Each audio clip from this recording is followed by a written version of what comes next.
one of the other most common pathways, intermittent fasting. We spoke about calorie restriction earlier on. Yeah. But intermittent fasting is a very specific type of that with, what's that thing that it does? Autophagy. Autophagy. Autophagy. There's another way to say that that's slightly a slur, so which we both are. Yes. I wake up in the morning and the switch has been flipped. Always. My switch broke off through violent homosexual intercourse. It was a great time. Got a world record on Grindr. Yes. Fasting. Fasting is awesome for a bunch of different reasons. Sometimes it fits people's lives better. Sometimes it lets them control hunger better. If you get enough protein, it's probably not going to lead you to become emaciated or whatever. It's not the optimal way to get jacked, but it's not that far off.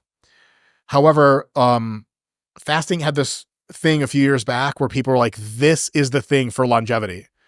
But it turned out that comparing models of fasting versus not fasting, if you keep the caloric restriction as the variable that's at play, there's no way to statistically differentiate fasting versus not fasting.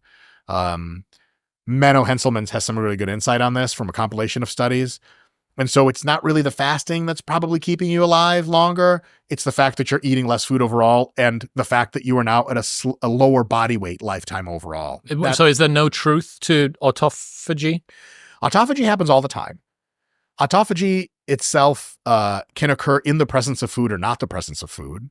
And if your caloric input throughout the day is the same, the amount of recycling of your own nutrients that has to occur is also the same.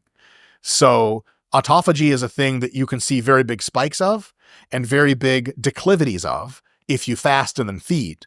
But if you just eat regularly throughout the day, you get these little spikes and the area under the curve ends up being like at least very similar. Right. And so if you want to fast, if you suspect that your reading of the literature shows that it actually has slight longevity benefits, I'm absolutely not going to stop anyone. I think maybe that's the case.